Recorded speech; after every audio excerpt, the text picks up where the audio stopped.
it will get Too late. connected when we share the screen, so that will be fine. Yeah, sure. Hello, everybody. Hi, guys. Hi, guys, everybody. Hey, David is around too.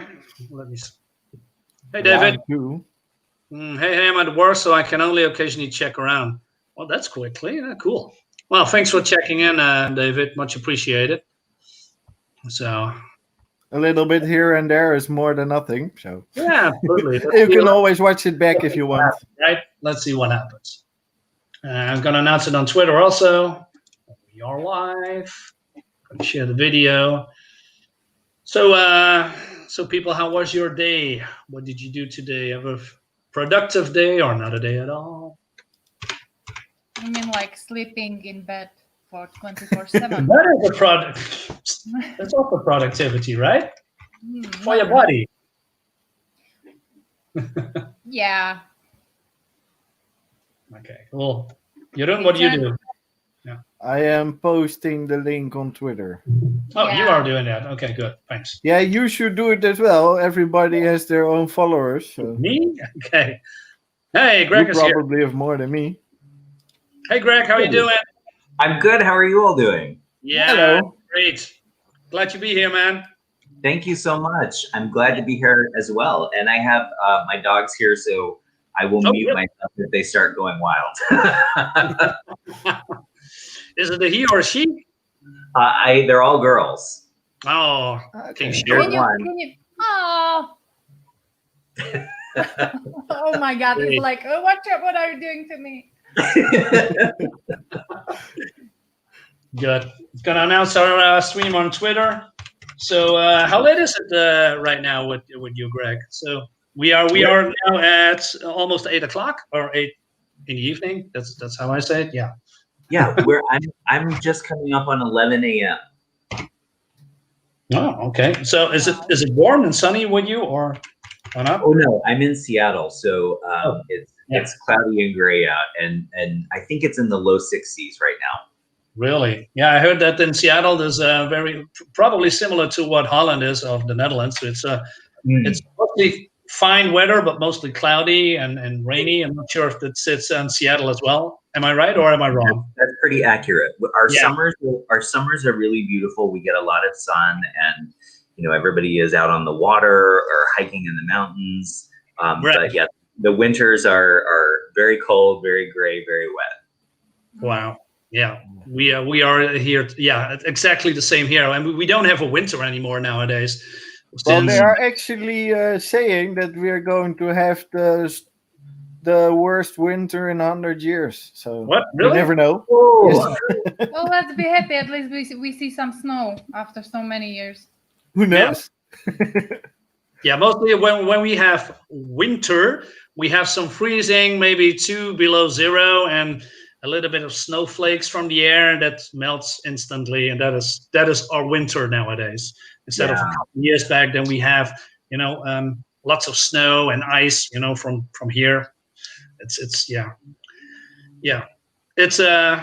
not the winter that we had many years ago, which I don't have a problem with that because I really hate the cold.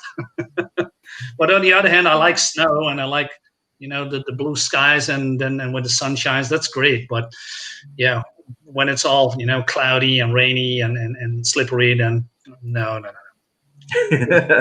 You can still put on the heat and have a thing on my head. Yeah. So okay. So Greg, you made a comic, right? Nope. Yes, I've actually made several. Really? Yeah, so I actually started back in the early 2000s, and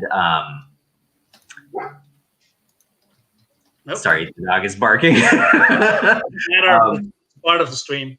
Yeah, so I started in the early 2000s. I was doing a couple of anthology titles. I did 2 comics that I wrote and other folks illustrated. And then I took some time off and I went back to school and did some other things. And so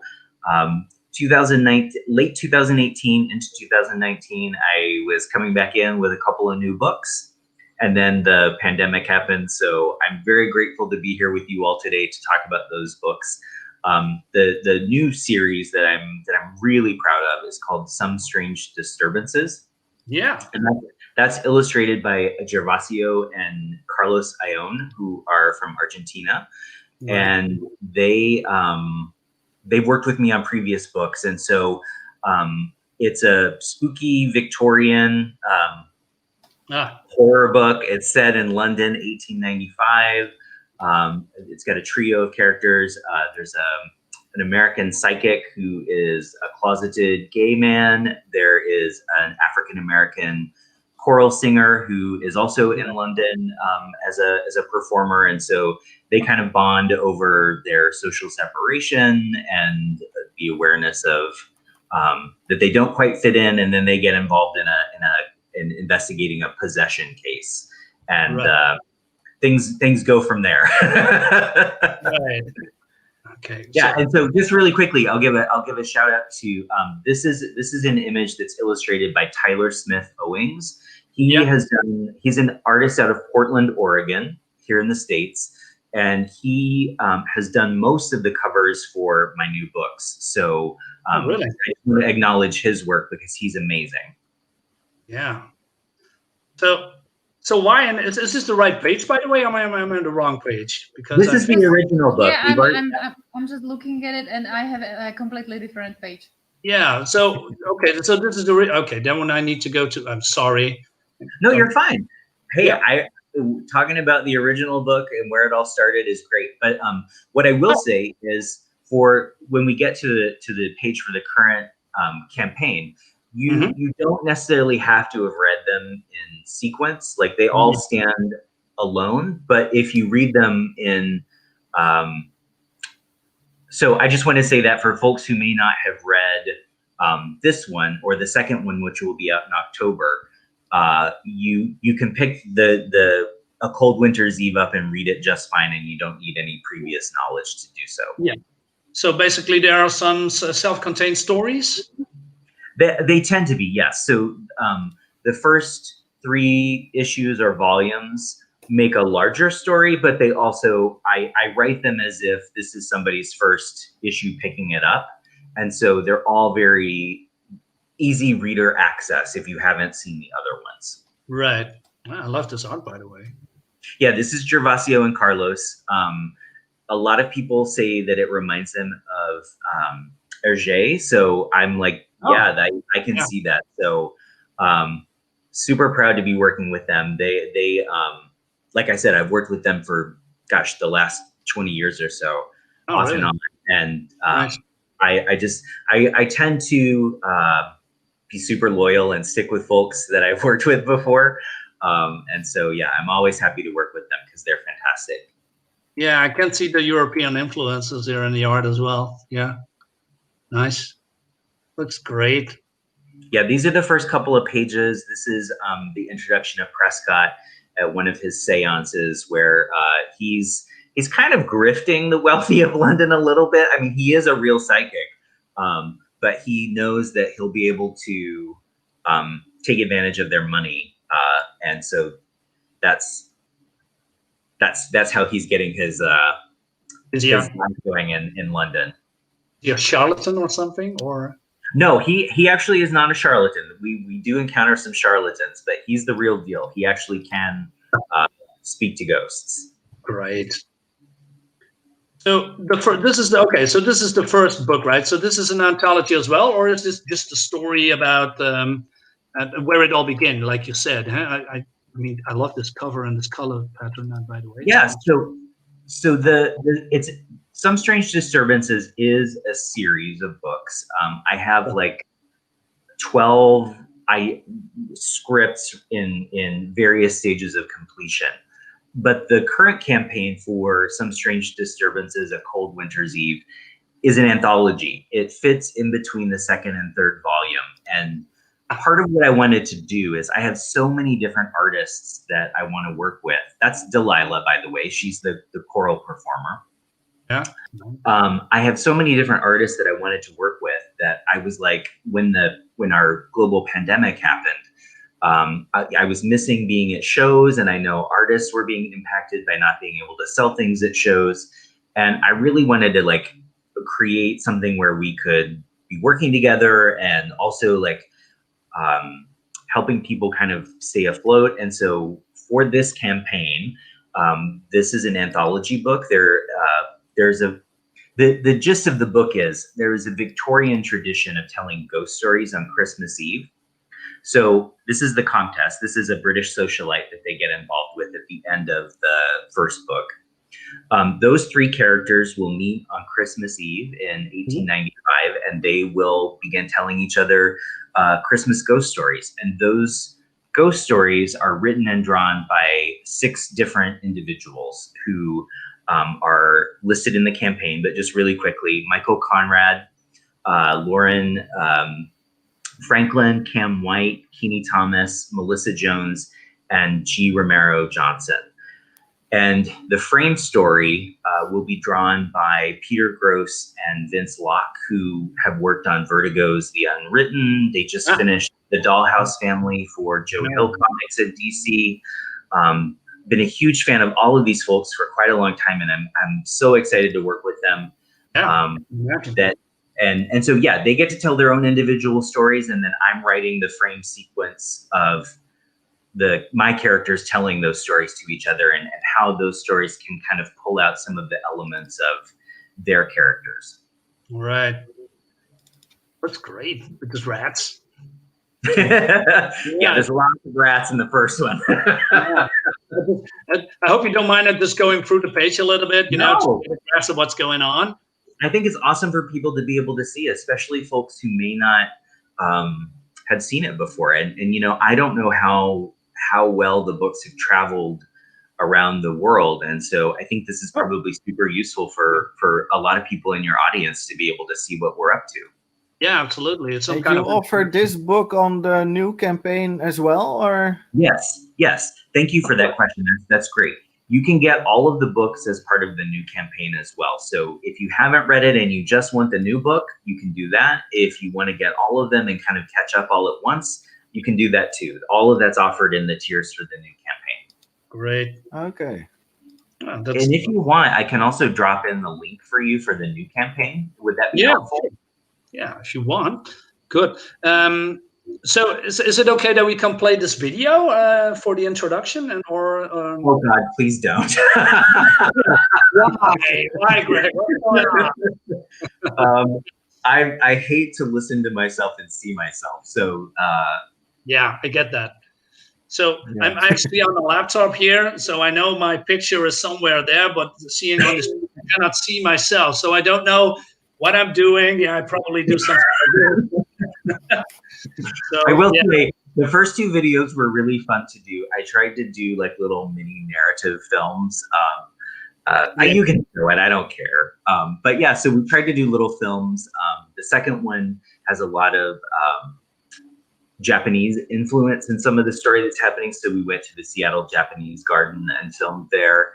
The one for the new campaign is just me in this room because I was like, well, we can't go anywhere, but I got to do a video. So here we go. Something, right? Yeah. Great. Yeah. So why an anthology? What is the reason that and then I'm going to create a couple of cool stories at Christmas Eve. Why especially Christmas Eve? I mean, I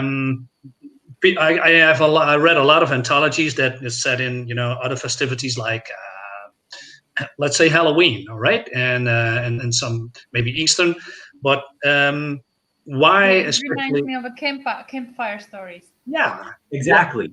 Oh, okay. Well, I think one of the things that is important for me is that the anthology format allows me to work with a lot of different artists in a very short amount of time.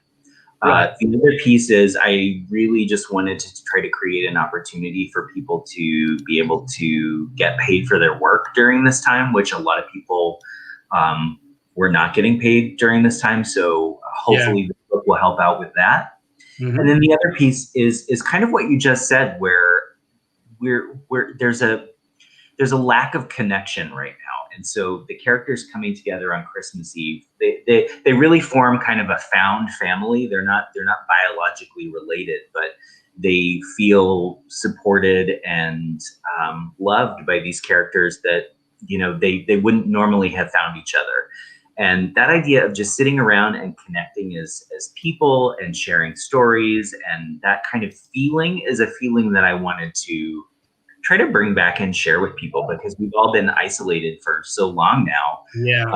And even I think not just because of the pandemic, but we've all kind of like, I don't know, there just seems to be like a general lack of connection and kindness in the world right now. And so I'm hoping that we'll be able to share a little bit of that spirit with people in the anthology format.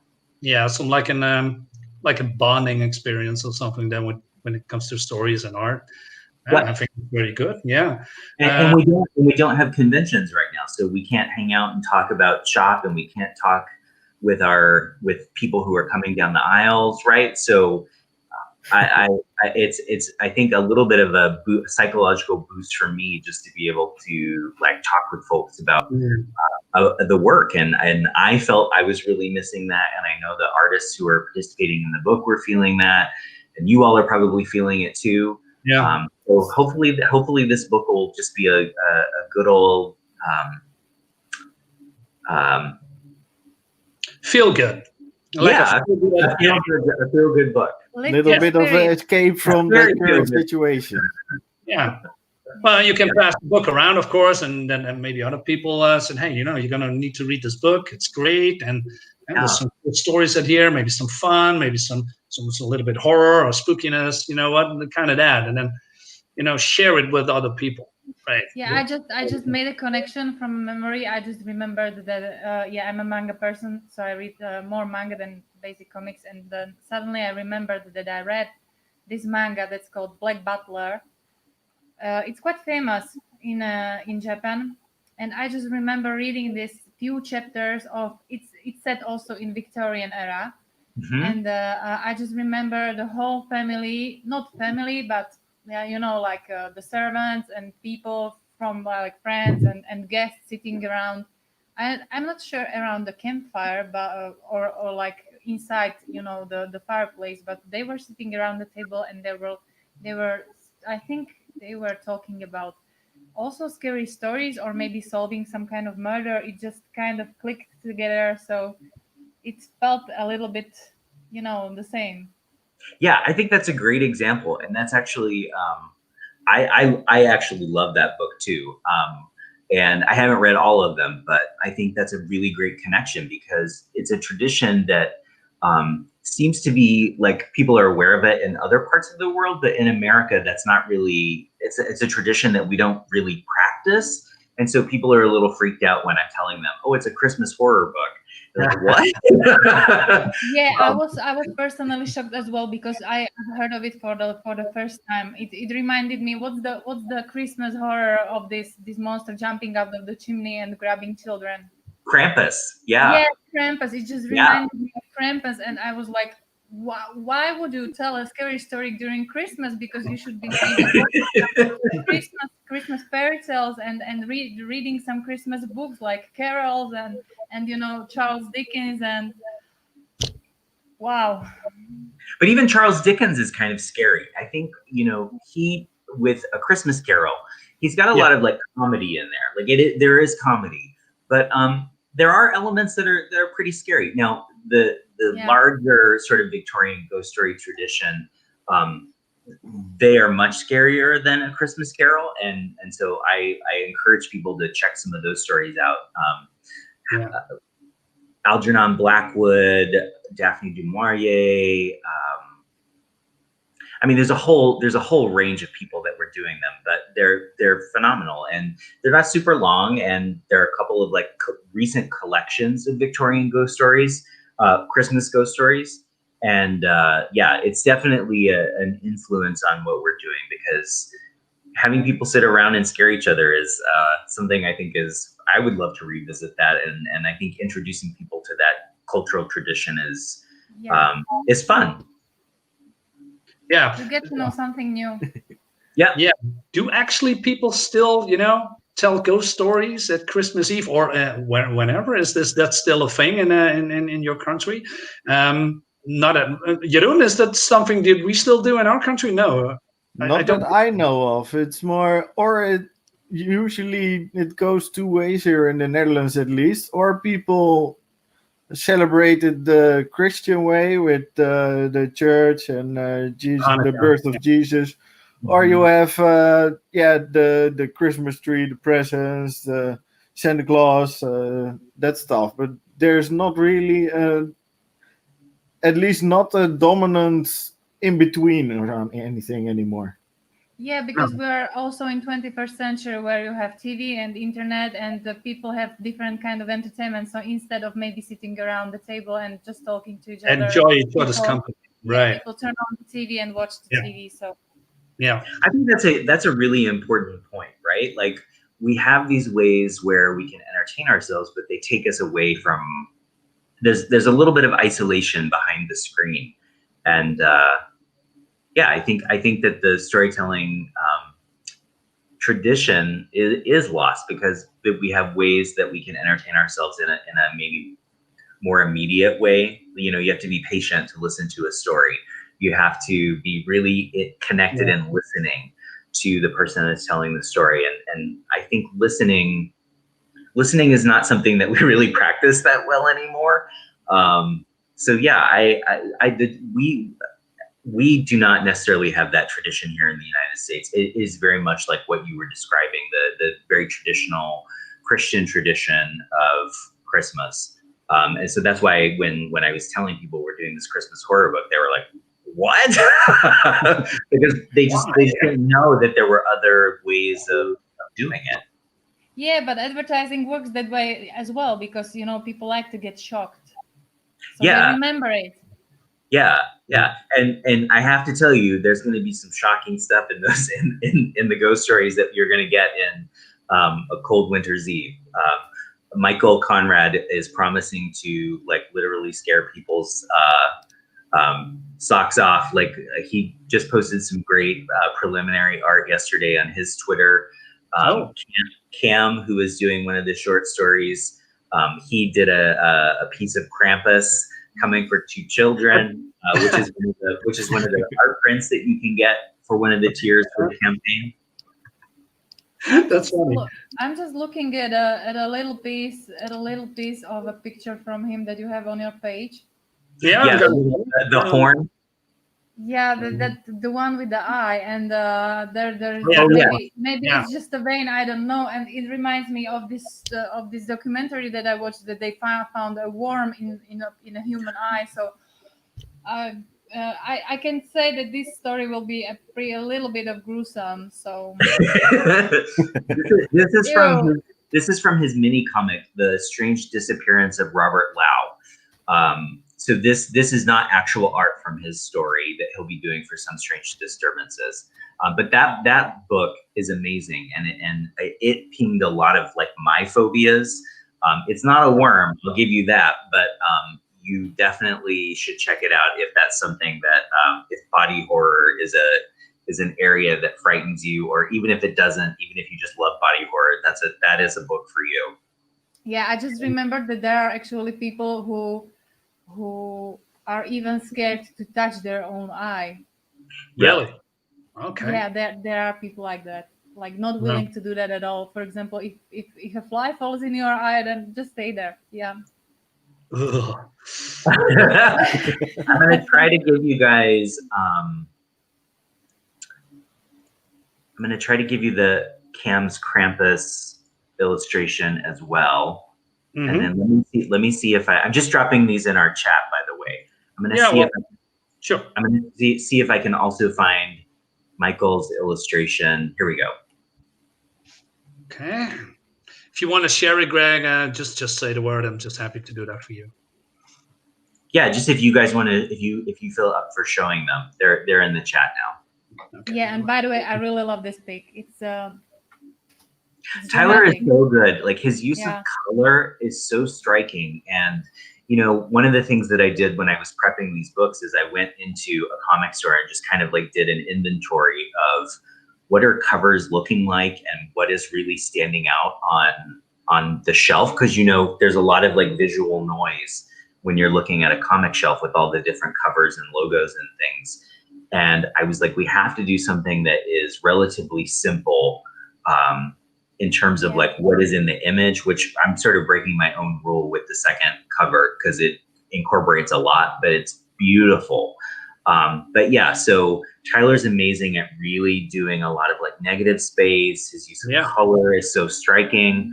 Nice. And he's just really good at what he does. I found him because he used to do, I loved one of his like rock show posters from Portland back in the day. And so that's how I found him on social media and reached out to him. And the rest is history. He's now the cover artist. Yeah, that's what I noticed in a bookstore as well, because when you go to a bookstore, then for maybe few years ago or till I don't know how to say it. What's popular today about book covers is you either make it a photo or you make it simple, looking like this, like logo or something like that. Yeah. People like to do that. Yeah, I love the idea of photos as well. I have actually played around with that a little bit, but I always wind up going back to an illustrated cover. Well, I like the whole composition. The whole aesthetic, because just like what Miriam says, when I go to a bookstore, well, we don't have, comic shops anymore, but we have still bookstores. So those covers are very, what's the word I'm looking for? Bland, maybe. Like very safe for the mass audience, right? And it has to catch the right eye of the people who said, okay, this is a new episode of, X comic. But just like what Kate says, is that I'm also looking for, hey, what is this? I'm more open to something new. I just stray a little bit more and more away from mainstream comics. And I'm, trying to look broader than what I used to look for.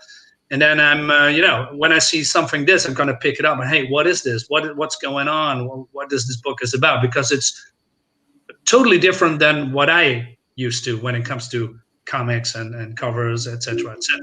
But it's already kind of showing that this book will probably be about something that's a little bit scary or maybe shocking, like thriller or even horror, because those colors and those shadings and it just told me that no, this won't be a romantic story.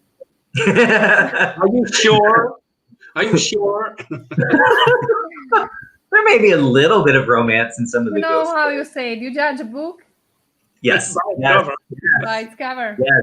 Well, you guys are making me feel really good because you're right on. You're picking up like what we're trying to do, which is, we want to give you a little bit of a sense of what you're getting, but also give you maybe something that you haven't seen before, maybe something that you are inspired to pick up because it's a little bit different. And so, thank you for that. That makes me feel really good that you're getting that. Yeah, well, we're here to help, of course, and that's what we do. We've got to promote comics. I mean, that's my job. And I gonna wanted to share that what you just put in the chat. Just give me a sec. Share screen. I don't have a mouse, so I have to do a little bit. Oh no. I would just say that the page I think that Miriam was just showing was that is our current Kickstarter page. Yeah. Okay. Should I share it again? Just give me a sec because I just wanted to show what Greg is posting. Oh, this is the comic page. Yeah, and then cold disease. This is what I wanted to show. It's on the campaign page probably too, but I just wanted to show it. Just share it now. Speaking of Krampus, here we go. By Space Jam Cam, new pledge reward, a print. Cam is an artist based out of Minneapolis, Minnesota, here in the States, and is influenced by mythology and religion and kind of fusing those with placing people who you don't normally see in religious artwork into religious looking artwork. And so just to see how he translates something like Krampus into that visual style is so exciting. And you know, these poor kids, they don't know what's coming for them. Oh, by the way, what rate is it? Is it like PG-13 or? Oh, that's a good question. So yes, I think there are different kinds of parents who think different things about work, but yes, I always try for it to be at least PG-13. I don't necessarily do super graphic stuff. That's just not something that I feel the need to create. There is romance in the stories. There is romance of different types. So we've got some male and female couples. We've got some male and male couples. So if that's a concern, that might be something that parents think about. But for a general reader, yeah, it's probably, I would say maybe like an R. By current modern standards, it's probably an R. Yeah. Yeah, those standards keep constantly changing at the moment, so you never know. Yeah, I'm just reading it. Like these R ratings. What is that? I just figured out that I will probably have to put Bones into R as well. Yeah. For Greg, maybe you don't know, but Niram His is an artist as well. She said that she's making a manga, but she's making a book, a comic. Well, maybe Niram, I'm going to give the platform to you. You can explain it way better than I. Yeah, I didn't want to, I don't know, steal the spotlight or anything. I mean, we can still talk a little bit more about Greg's story. So. Sure. No, I'm happy to hear about what you're working on. I think that's great. Okay. Yeah, it's a really different thing from what you're doing, because you're doing something that was true and that was put in work in Victorian era that really happened. Like, you know, the storytelling, and my is a kind of a fantasy thing, and maybe a little bit more nowadays. So it's like, you know, putting apples and pears together. Yeah. But that's exciting. I like apples and pears together. Okay, so we don't need all apples, right? Like there's this is one of the things that I learned. I took time off, like I said before. I went back to school, and when I came back to comics in 2018, it looked completely different than the last time I was in there. There were more women creating, there were more people of color creating, there were more LGBTQ creators. So like there's such a diverse content out there. Like if you like something, you can find something that speaks to your interests. And so apples, pears, bananas, let's just get it all in there, right? Like it's a wildly diverse genre, and we have wildly diverse creators, and that's awesome. That's what we need. That makes the industry lively and vibrant. Yeah, and it also allows the readers to choose whatever they want. So Yep. Well, good luck with that. I'm excited to see it and know more about what you're doing. Oh, apple and pears. Okay. Hi, man. How you doing? Great you are here, man, and checking our video out. Apples and pears are, Definitely. Apple and pears pie. Never had it before, but I heard it's delicious. So. Okay, I'm not saying more. Let's pick the bananas. Also, yeah, it's also good as well. Apples, pears, and bananas. Easy. Let's make a cocktail. Hey, okay. Greg, I got a question, right? Because you said you are going back to school, right? Mm-hmm. And then you have been out of, comics for a while. Yeah. Tell me a little bit. Can you share that story a little bit about? Yeah, so, I had always, wanted to get my PhD, and I had kind of a really bad master's degree experience. So I guess I don't know what the school structure is like where you all are, but like here you do your high school and then there's 4 years of university, and then you can go on and do a 2-year master's, and then there's an additional 2 years for for the for the Look at PhD. his face. Yes, it looks like the banana is going in the mouth. And so yeah, I wanted to get my PhD, and I had to continue working full time, and so working as a teacher full time and going back to school full time, it was a lot, and there wasn't room to be producing or making comics because I had so much other stuff going on. And in 2011. I graduated with my PhD in technical communication and rhetoric, which is a fancy way of saying like I can do lots of different things in a technical or IT environment. And so now my day job is I get to do user research on different kinds of products. And once I was done with that, once I had my PhD, I was like, I was going to continue teaching. And the more and more that I continued, it was like, I'm telling all of my students that there are all of these great jobs where they can be making more money. And why am I not taking that advice? And so shifting because out. we are teachers. Yes, I mean, we need teachers.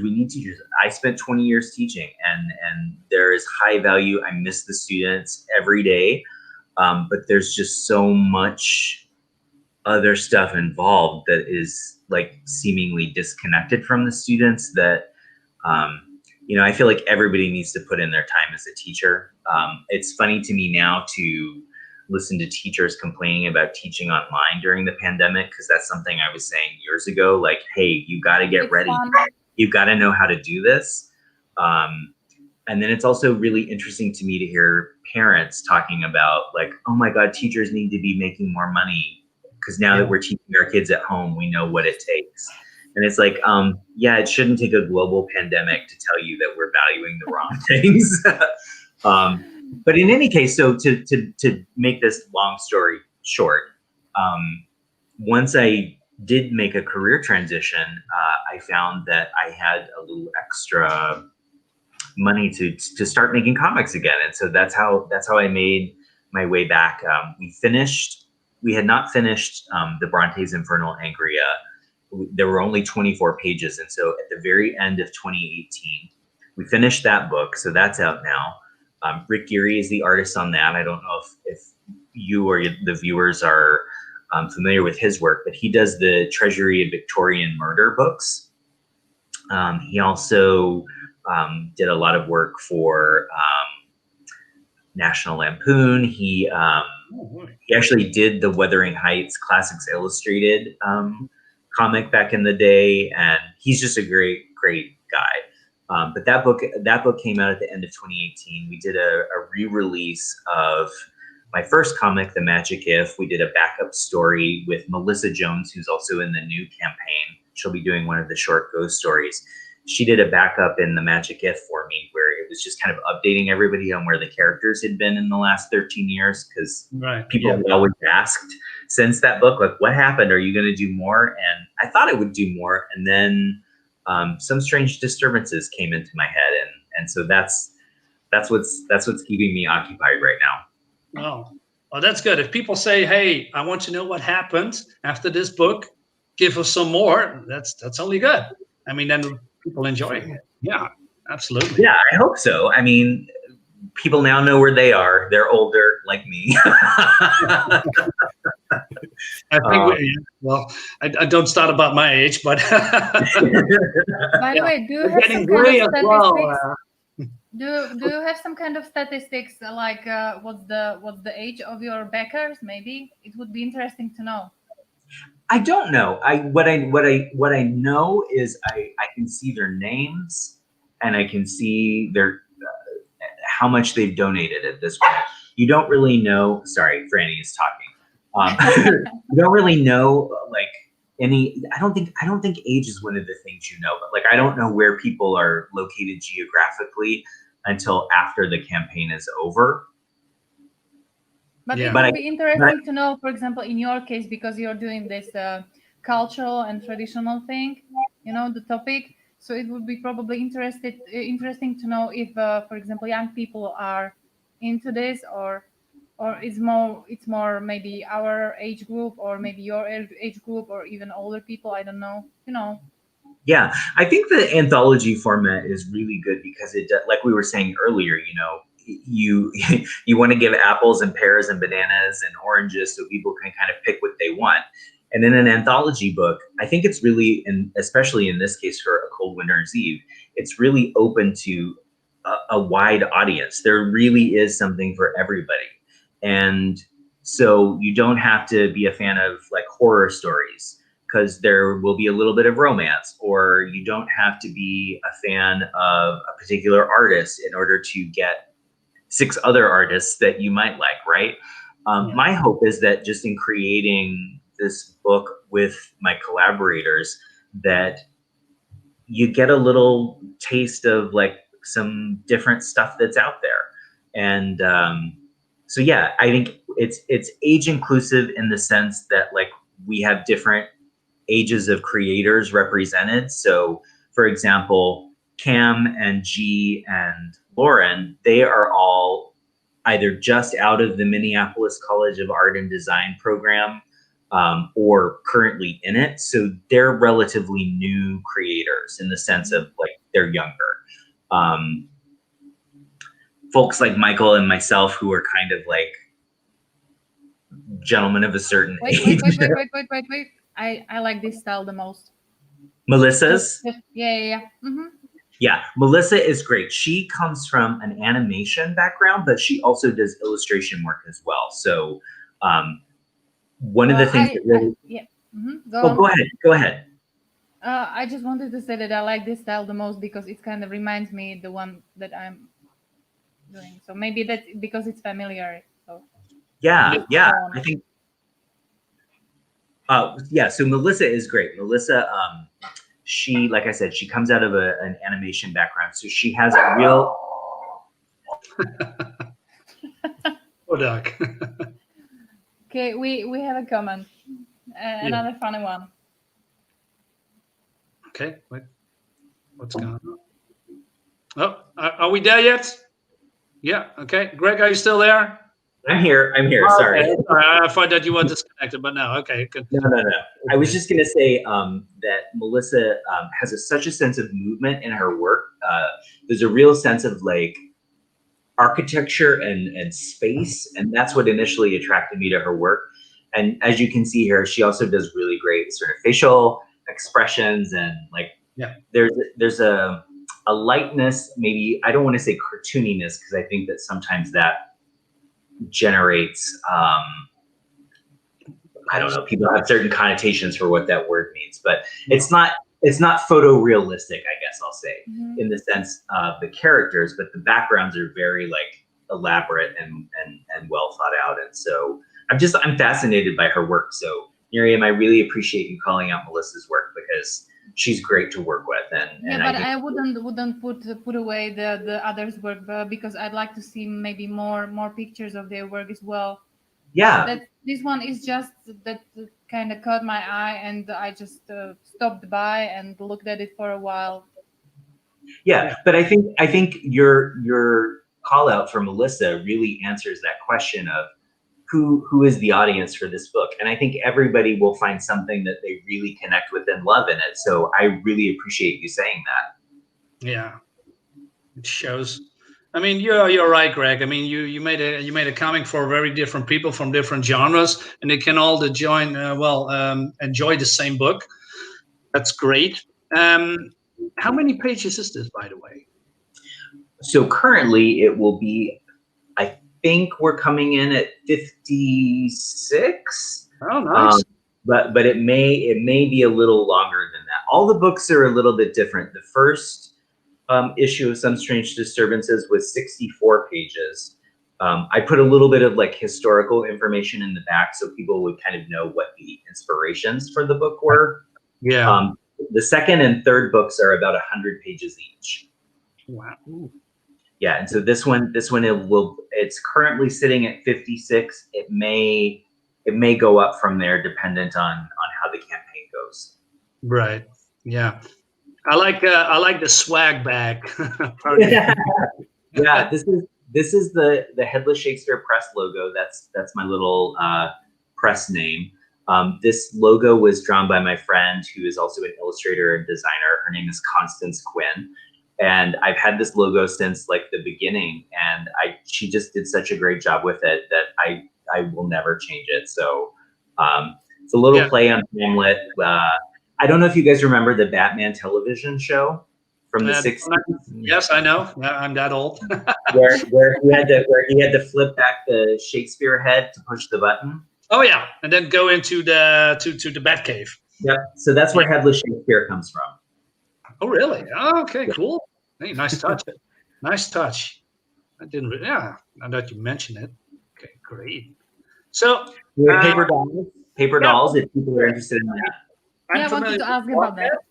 I'm not familiar with reso printed paper dolls. Yeah, so it's just your standard paper doll, but like the printing process puts like a layer of color on it that has a little bit of a texture to it. It's kind of like a dry texture, but you get like a real variety in the color, so you can kind of see the different shades of purple that you get in this paper doll for the contest. That's great. And this is the first time I'm seeing this, by the way, because I know a little bit paper dolly and what we are getting from campaigns. It's more like from those blockheads. That's a fun little thing. But this is the first time I see reso printed paper dolls. And that's cool. Nice. And then we have some here as well. Yeah, you get the three main characters. So you get 3 paper dolls in the set. And it's the Contessa paper doll. Hey, wait a minute. I have to go to the first one. Again, I need to. Yeah, this is the Comtesse. She's the British socialite. The next one is Delilah Quinton, the African-American choral singer. And then the last one is Prescott, our American closeted psychic. And I guess I should also say, one of the things in the first book is that the sort of background of the story is that the Oscar Wilde trial is just starting. And for those people who aren't familiar with Oscar Wilde, he was a writer at the time and was one of the first like large scale cases of someone going on trial for being gay. And so that is the sort of impetus that has like folks at that time a little nervous if they are not in the straight community. So a lot of like fear and anxiety building around that then gets connected with some of the more horrific, the rats and whatnot, the horror elements. So there are real like history points, but then like I weave the story around those historic points just so we have some reference and that there's a reason why things are happening. It's not just random. Right. Oscar Wilde.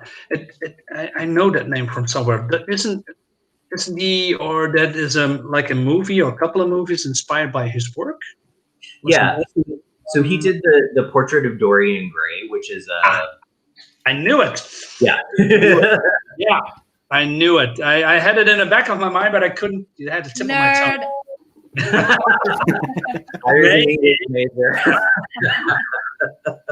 I'm proud to be a nerd. Dorian Gray, great. Yeah, and it's got some horrific elements. It's Victorian horror. Some other pieces of the campaign, like as we're talking about swag, like you've got the Krampus print that Cam did. You've got the art cards. Diedrich Smith, who did the art for Victor Laval's Destroyer comic from a few years ago. He did one. Katie Skelly, who did Nurse Nurse, and her new book Maids is coming out from Fantagraphics. She did one of the cards. Dame Darcy, who did Meat Cake, she did one of the cards, and then Peter has the promotional image that we've been using for this campaign. that will be one of the cards as well. Another option is at the $100 level, you can become a character in one of the stories. I'll write you in, and Gervasio and Carlos will draw you in.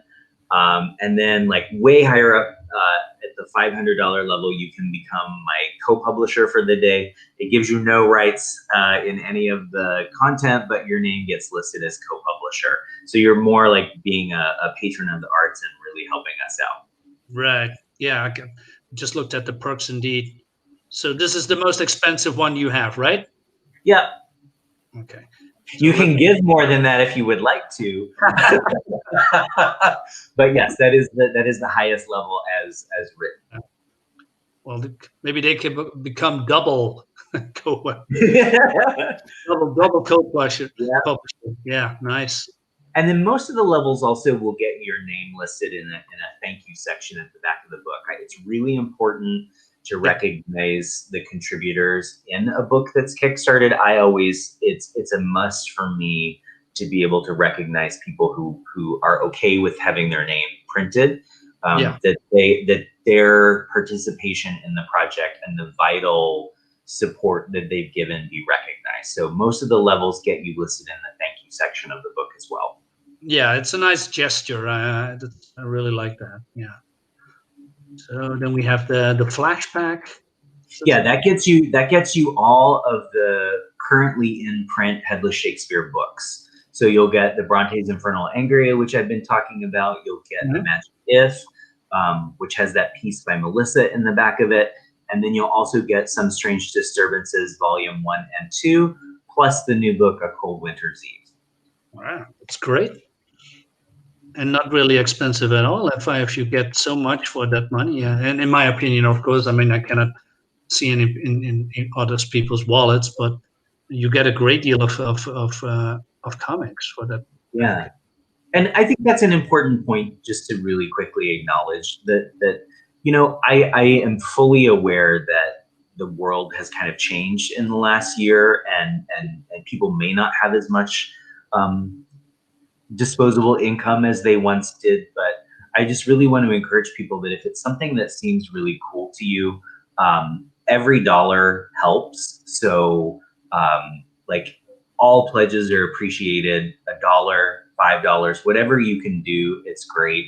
And in some cases, like people have messaged me and said, hey, I'm looking for this, but you don't have it. Is that something that's available? And I've created a tier. So if you don't see something there that maybe is easier for you or makes more sense for you, send me a message. I'm happy to add more stuff up there that will work for you. Exactly. So I see that you have also some limited perks. Right. Yes. Here, you have 20. Yes. Yeah. Go ahead. I think that's the tote. The totes are limited. The art cards are limited. Cam's print is limited. The characters being drawn in, and that's limited. Just because my supplies are low on stuff, and also I think it's a nice little add-on if you know that it's kind of a limited production run of something. That hopefully people will be kind of excited about that. Yeah, and it's also a little something special, right? That nobody has. I mean, this is only 20 of this perk left available. So if you buy this or pledge this, so then you have one of the 20 in the whole world, right? Yeah. So that makes it special, right? Cool, very cool. What is the Winter's Eve? Yeah, that one you kind of get caught up on the story. You'll get issue 1 and 2. And like I said, issue 1 is available now. Issue 2 will be out in October. We fingers crossed we'll have it out to folks by Halloween. But we've got we're working on a very, very tight deadline to get to that. And my hope is that we'll get it out by Halloween of this year. And then you'll get Winter's Eve, the Winter's Eve special with that as well. Cool. Nice. Anywhere in the world goes there. Mm-hmm. So. No, I'm doing this wrong. Normally, I have to from low to high, but now, yeah, I saw the movie Tenet, right? So I still have. Okay, it's a great movie. But, So cool. So I read Peter Krotz. I'm familiar with Lucifer and the Books of Magic a little bit. So Yes. you got a lot of people from DC here. That must be amazing to work with those people, right? I've been a fan of Pears for a very long time. When I was working at the Comics Journal, when I first moved to Seattle, I got the chance to interview him about the Books of Magic, because that was the time when he was at the very end of that first volume, when he was writing the book as well as drawing it. Mm-hmm. And he just was doing such cool stuff there, and like I wanted to just pick his brain about it. And last night when I was talking to him on Instagram Live, he was saying, yeah, you were one of the few people that actually really got the book. And so I was like, oh, wow, okay, I think people are missing out. I wish it was available now, not just in single issues, so that other people could kind of get caught up on it, because it is an incredibly underrated run on a book. And Peter is such a great writer. I wish that he would be given more opportunities to write stuff, but he's great. Like he did, like I said, the promotional image, which was a pinup that's going to be in the second volume. All right. And then when we were sort of talking about that, he was like, "Oh, you should totally hit us up sometime to do something." And I was like, "You don't have to tell me that twice." So when this book came out, I was like, "Would you guys be interested in doing this?" And he was telling me last night, he was joking. He said, well, I felt like I wanted to say no, but I was like, oh, well, Vince will surely say no. And then Vince said yes. So he's like, oh, well, I guess you're doing it. But you can't say no to those guys. No. Yeah. He's since like read everything and gotten caught up. And so he's been very kind about his words for Some Strange Disturbances, and it's a real joy to have them doing the frame story. Yeah, I can imagine. And also Vince Locke. I know her. I mean, the Dollhouse family. Isn't that? Yes. Correct me if I'm wrong. Isn't that a DC Black Label comic? Well, they did some shuffling. I know it was under the Joe Hill horror book line. I don't know if toward the end or at the beginning it was under Black Label, but sort of in that same area. Yes. The Black Label Hill House Comics area. Right. Yeah. And it just recently finished its run, and I believe the trade collection for that is coming out pretty soon. So if you're interested in more of Peter's horror work, Peter and Vince's horror work, definitely check out the Dollhouse family. And that's written by Mike Carey. Yeah, let me double check real quick. House, what was it? Family, right? Yeah. Mm-hmm. Okay.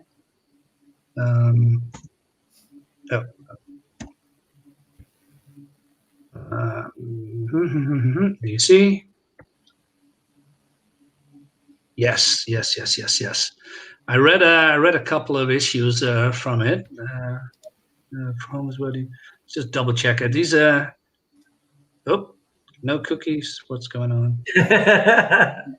Here it is. It's a little bit dark. Not sure why, but yeah, this is I remember. Yeah, it's a Black Label. Okay, good. This was a creepy story. Looks great, the cover, by the way. Yeah. The covers on that series are amazing. I'm not familiar with who the person is right now off the top of my head, but those covers are very striking. Yeah. Well, it fits the tone, right? It sure does. Yeah.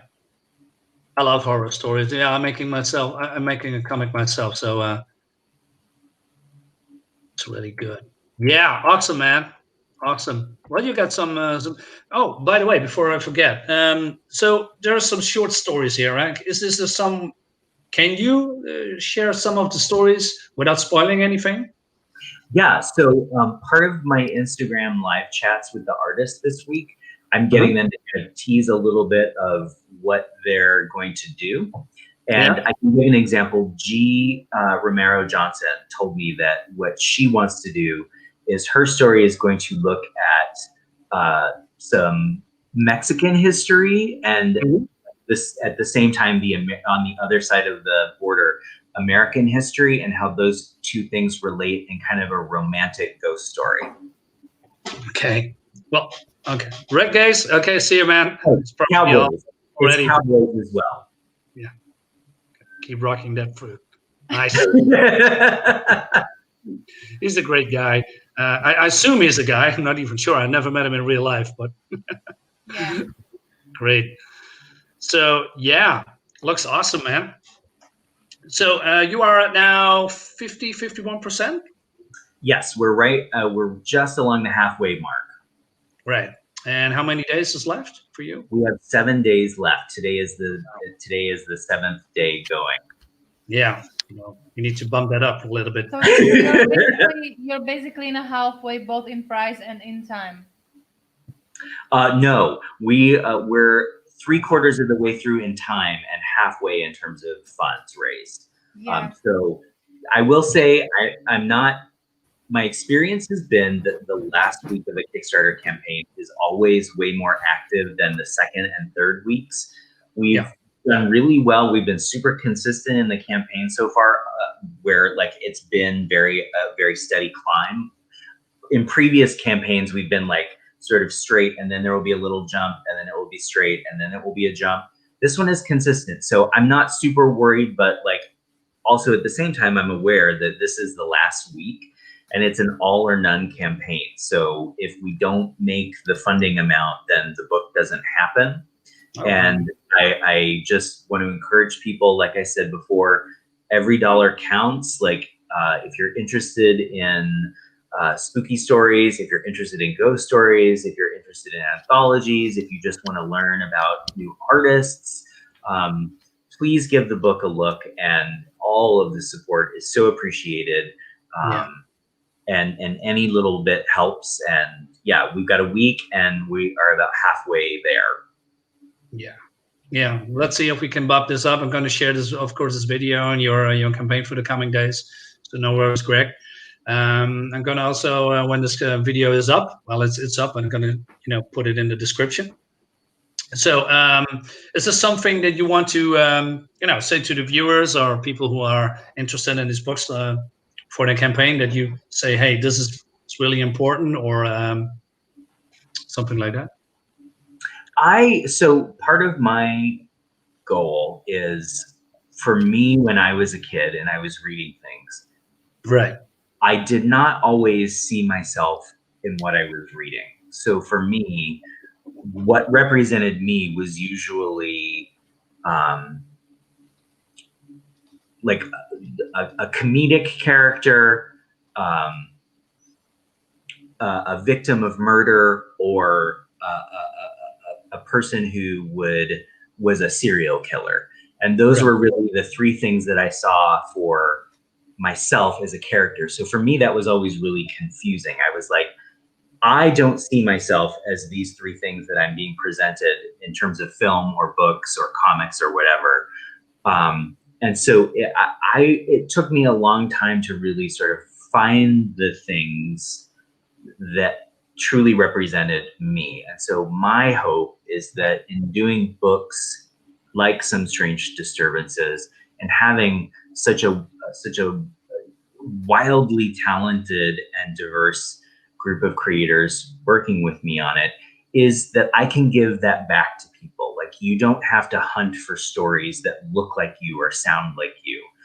You will find yourself in this work, whether you're straight, gay, black, white, brown, like there's something for everybody here. And so my hope is that, again, people have the opportunity to see themselves in work that maybe they hadn't seen themselves in that way before. Yeah. I get a lot what you're saying. I a little bit hear myself talking in my head, because I know where you're coming from, because my writer, he's from America. I don't even know where he's from, where he or his family is coming from origin, because he's not white. My artist, G.L. Giles, is from Spain. So I don't see color, I see people, right? That is what I'm looking at. And I picked them because they are, for me, the story that I'm making, they are the right people for the job. And that's for me the most important thing at all. I don't see color. It doesn't matter to me if they are gay, straight, or from whichever country, from whichever color. Making the comics that fits the book and telling the story that I wanted to tell, that is for me personally the most important thing. And then I hear you say the same words in a different way, but I know where you're coming from. Yeah. Yeah, we've got a funny comment. Yeah. Or interesting comment, let's say, from David. Oh, right. Oh, I'm sorry. Sorry, David. I would just, well, while we're pulling David's comment, I would just say that it's also important that when we are hiring people, that we allow them to be their authentic selves. So while we don't necessarily want to see color, color is something that is societally, there's lots of things societally around that influence the way that people develop, right? Because their backgrounds always influence and impact their lives. And so one of the other pieces that's really important, and I think you're saying this too, is that the creators are allowed to be their authentic selves, and they can bring their backgrounds, their cultures, their identities to the work. And that's something that I think is important too. And so, yes, so David, to your question, back in the 80s, the 70s and the 80s, a lot of the gay representation in media was that we were comedic effect. So somebody that would come like swishing in to the scene. We were the serial killers who would disguise ourselves as women and kill people in bathrooms, or we were murder victims. We were gay bash victims. And so being a victim or a killer or comedy didn't really necessarily give a broad picture. You know, we're kind of talking about society. It goes back to our apples and pears and bananas and oranges, right? There's lots of different yeah, there's lots of different kinds of people. And when you only present it as one way, or you only see a character as this thing or these three things, it sends a message to those people who identify as that this is all they can be. And it also sends a message to people that are not that thing, probably the larger audience, that it's okay to think about people in this way. And I think both of those things are wrong. Yeah. He says, I see, I didn't get the start of the conversation. That's interesting. Yeah. Yeah, so my hope is that we'll present a little bit more of a diverse look at what life is like, and you'll get complexity, you get complex characters who are dealing with lots of different things, and creators that are allowed to explore, to bring their own experiences to the work, and I think that just makes it the work so much better. Right. Yeah. Exactly. Yeah, wise words, Greg. Absolutely. Yeah.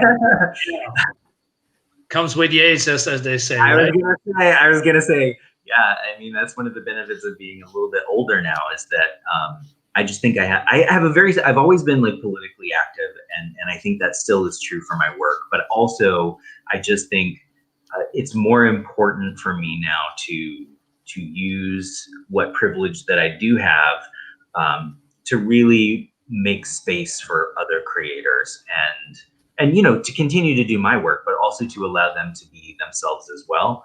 And I think it's a general theme of inclusion. I want to include all readers in what we're doing. You don't have to be in the LGBTQ community to be able to get what we're doing. You don't have to be particular race or social class. Like all of these things, I want to be as inclusive as possible. And so everything is created with every reader in mind.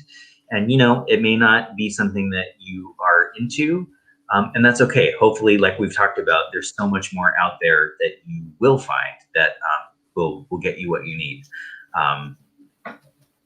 Yeah, it's all about open for conversation, right? And although we have some difference of opinions, it doesn't matter as long as we can open a conversation about that, right? That's the most important thing. And then going forward, yeah, absolutely. Okay, wise words again, Greg. Hey, we are what am I trying to say? We are at the end of the show. So Thank you so much for having me on. This has been so fun. And I want to know more about your books too. So please send me information. Yeah, absolutely. It's more it's more graphical horror as it's far out. But I sent you the link in the private in the DM on Twitter. So don't worry. That'd be great. Hey man, it's been a blast that you've been here and then show your work and talk about your background. It's really interesting. We learned something new. Good. My job is done. Okay, right. Okay. Hi everybody who watches. Thanks for watching. We see each other again in the next stream, and then see you next time. Bye. Bye. Bye. And we